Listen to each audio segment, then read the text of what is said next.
अपनी मौत को पल पल बुला रहे हैं हम। इस घर में ना रह पाएंगे, लेकिन फिर भी गगनचुंबी महल बना रहे हैं हम। ये महल नहीं मरघट हैं, ये महल नहीं मरघट हैं।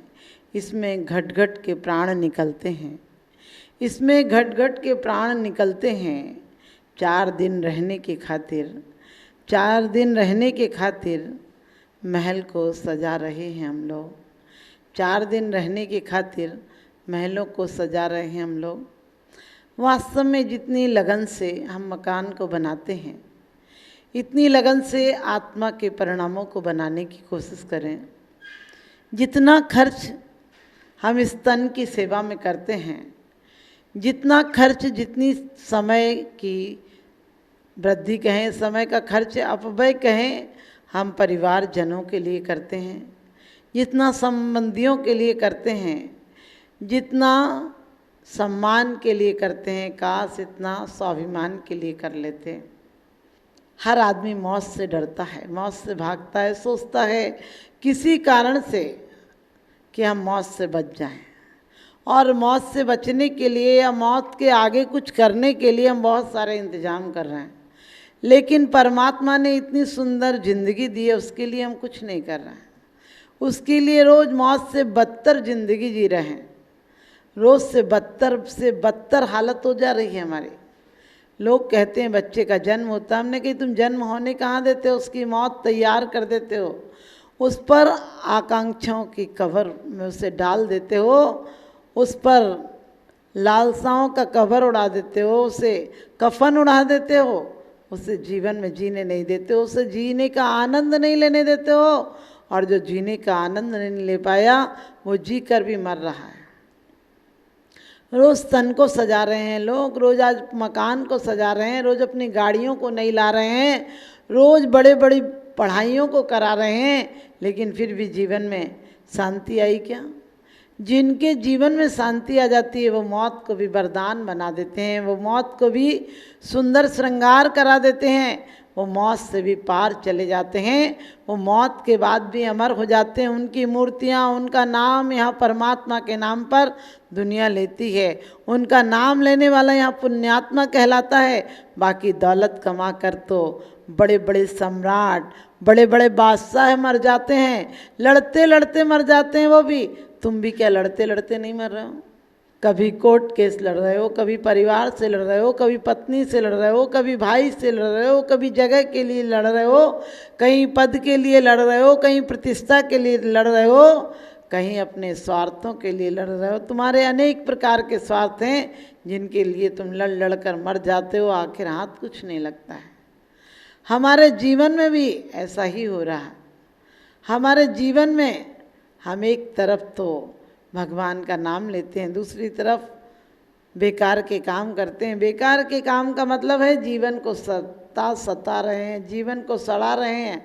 जीवन इससे बद से बदतर हो गया। मकान के नाम पर बहुत बहुत कुछ आपने बड़े बड़े गगनचुंबी महल बनाए हैं, लेकिन अपनी आत्मा का महल बनाने की सोची, अपनी आत्मा का महल को ऊंचा उठाने की सोची। कभी आपने विचार किया कि मृत्यु तो एक वरदान भी है, श्राप भी है। रागी के यहाँ आती है तो श्राप है, रागी तड़प तड़प कर मरता है, कहता है बचा लो बचा लो बचा लो।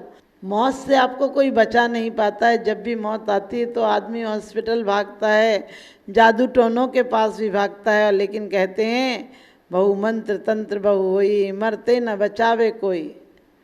चाहे फौजी फदारी हजारों खड़े, चाहे महल किले में भी बंद करो, चाहे जंतर मंतर लाखों करो, चाहे फौजी फदारी हजारों खड़े, चाहे महल किले में भी बंद करो, चाहे जंतर मंतर लाखों करो, मौत टाले किसी से भी टलती नहीं, मौत टाले किसी से भी टलती नहीं। क्या कहते हैं? चाहे जंतर मंतर लाखों करो, चाहे महल किले में भी बंद करो, मौत टाले किसी से भी टलती नहीं। यानी वाकई में मौत नहीं टलती है, लेकिन मौत टल सकती है, मौत भली हो सकती है, मौत बुरी नहीं है, मौत दहशत का मामला नहीं है, मौत तो साहसियों का काम है। मंसूर को मौत दी गई, मंसूर को कोई फर्क नहीं पड़ा, बल्कि कोड़े मारे गए, क्योंकि इतना सा तो गुनाह था कि वो कहता था कि मैं जो हूँ वो परमात्मा है, मैं जो हूँ वो अल्लाह है, मैं जो हूँ वह खुदा है, इतना तो कहता था। कहते हैं जो दुनिया में सबसे जुदा हो गया वो दुनिया में रहकर खुदा हो गया। खुदा का मतलब वो खुदा नहीं जिसे आप कहते हो, खुदा का मतलब खुद को जान लेना, खुद का एहसास हो जाना। परमात्मा का मतलब परम आत्मा को प्राप्त कर लेना। ईश्वर का मतलब है ईश हो जाना, उसको प्राप्त कर लेना, ईश्वर शक्ति को। राम का मतलब है हराम को छोड़ देना। बुद्ध का मतलब है बुद्धू पने को छोड़ देना। कि हर परमात्मा का नाम तो अच्छा है। कहते हैं गुरुद्वारा कहता है गुरु के द्वार पर चले जाओ, जिस द्वार पर गुरु गए उसके रास्ते पर तुम बढ़ जाओ। मस्जिद कहती है मन की जिद को छोड़ दो, मंदिर कहता है मन के अंदर चले जाओ। गिरजा कहती है गिर जा, तू वहाँ जाकर गिर जा, छोड़ दे अपने अहंकार सारे, छोड़ दे ममत्व अपने सारे। लेकिन कहाँ जाता है कौन आज तक? गिरजा मंदिरों में झूठे जाते हैं, अपने लेबल लगा कर जाते हैं। जिस प्रकार के शराब की बोतलें, शराब तो वही रहती है लेकिन लेवल बदल जाने के कारण आप अधिक पैसे दे आते हो। इसी प्रकार से आत्मा तो सबके अंदर एक सी होती है, लेकिन हम हैं लेवल बदलते रहते हैं। हिंदू हैं, मुसलमान हैं, सिख हैं, ईसाई हैं, पारसी हैं, जैन हैं, सब लेवल लगा कर फिर रहे हैं। अंदर कोई नहीं झांक रहा है। अंदर सचमुच बाहर चकाचौंध है, अंदर घोर अंधेरा है। और मरते आदमी से उसकी वेदना पूछो तो बस एक ही वेदना है उसको, मरने की वेदना नहीं है। इतना समय खाली गया इसकी बहुत वेदना है। मैं कुछ नहीं कर पाया इसकी वेदना है। क्योंकि कहते जिनकी खातिर तू जग में जलता वो ही चिता जलाते हैं, जिन पर रक्त बहाया जल सम वो ही जल में बहाते हैं। क्या कहते हैं कि जिनकी चिंता में तू जलता, अपने बच्चों की चिंता में आप दूसरों से ईर्ष्या करते हैं, दूसरों से जलते हैं, लेकिन वो बच्चे आपको मरघट पर जला कर आते हैं। जीते जी तुमने दिल को जलाया उनके पीछे, और वो तुम्हारी देह को भी जला कर आ जाते हैं, तुम्हारे अस्तित्व को समाप्त करके आ जाते हैं, तुम्हें शमशान में पहुंचा कर आ जाते हैं जहाँ तुम्हारी शानें समाप्त हो जाती हैं। फिर भी तुम उन बच्चों की मंगल कामना करते हो। अरे जीवन में अपने आप के शुभ से बड़ा कोई शुभ नहीं है।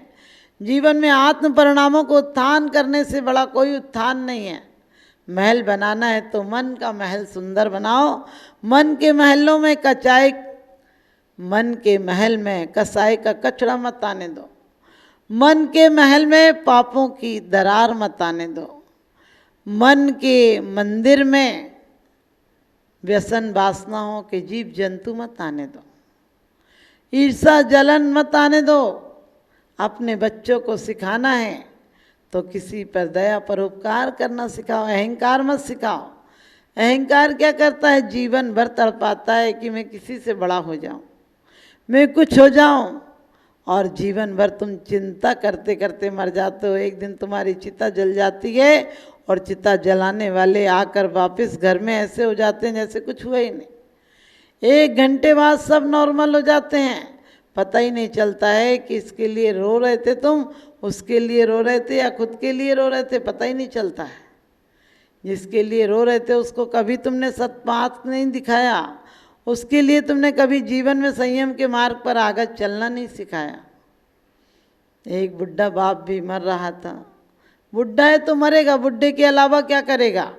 बुढ़े के आगे कोई रास्ता नहीं है। बच्चा भविष्य की सोचता है, जवान जवानी की सोचता है, लेकिन जवान को आपने कभी बुढ़ापे के बारे में सोचते हुए नहीं देखा। हमारे महापुरुषों पर एक एक घटना घटी, एक एक मौत देखी। बुद्ध ने एक मौत देखी और संसार छूट गया। पार्श्वनाथ ने एक मौत देखी और संसार से परिवर्तन हो गया। हमारे कई तीर्थंकरों ने एक बाल सफ़ेद देखा और बैराग हो गया। तुम्हारे सारे बाल सफ़ेद हो जाएं तो तुम काले कर लेते हो, इतने बेईमान हो। तुम्हारी आंखों से दिखना बंद हो जाए तो तुम चश्मा लगा लेते हो, तुम्हारे दांत गिर जाएं, ये मौत के आमंत्रण पत्र हैं, मौत की सूचनाएं हैं। तुम्हारे दांत गिर जाएं तो तुम दूसरे दांत लगवा लेते हो, तुम्हारे घुटने खराब हो जाएं तो दूसरे घुटने बदलवा लेते हो, तुम्हारी आंत खराब हो जाए तो तुम आंत बदलवा लेते हो, किडनी बदलवा लेते हो, लीवर बदलवा लेते हो। लेकिन भव को बदलने के उपाय भी करो। भव को बदलने का, यहाँ सब कुछ बदलवा लोगे लेकिन भव पैसे से नहीं बदला जाएगा, भव किसी डॉक्टर से नहीं बदला जाएगा, भव तो भावनाओं से बदला जाएगा। और जो जवानी में अपनी भावनाओं को नहीं बदल पाया वो बुढ़ापे में मात्र कोरी कल्पना है, उसे कोई नहीं बचा सकता है। उसे परमात्मा भी साक्षात आ जाए तो उसे नहीं बचा सकता है। और ऐसी प्रकार से एक बुढ़ा था, बूढ़ा होगा तो मरेगा, बूढ़े के अलावा आगे कोई रास्ता नहीं, उसके सारे रास्ते बंद होगा, एकमात्र मौत आएगी और ले जाएगी उसे। मौत जरूर आएगी, मौत सबके घर आती है, गरीब के घर आती है, अमीर के घर आती है, साधु के घर आती है, श्रावक के घर आती है, मौत कसाई के यहाँ आती है, मौत त्यागी के यहाँ आती है। लेकिन जो मौत को मौत समझ लेता है वो मौत पर विजय प्राप्त कर लेता है। उसे जीवन भर पता होता है कि एक दिन मेरा मौत ही पड़ाव है, मेरा मौत ही सच्चा साथी है, मौत को वो निर्वाण में बदल देता है। बाकी रागी तो रो रो कर जिंदगी काट देता है। इसी प्रकार से एक बुढ़ा मर रहा था, बूढ़ा पड़ा हुआ था, बोल नहीं पा रहा था, खांस रहा था, दर्द उसे करा रहा था, लेकिन अचानक कुछ बोलने की कोशिश कर रहा था, बाबा झाझा। बरामदे में पड़ा था। आपको पता है महलों से आप बरामदों तक चले आते हैं और बरामदों से कब्रों तक जाते हैं। बस यही तुम्हारे जीवन की यात्रा है। तुम पलने से कब्र तक की यात्रा, तुम्हारी सारी यात्रा समाप्त हो जाती है।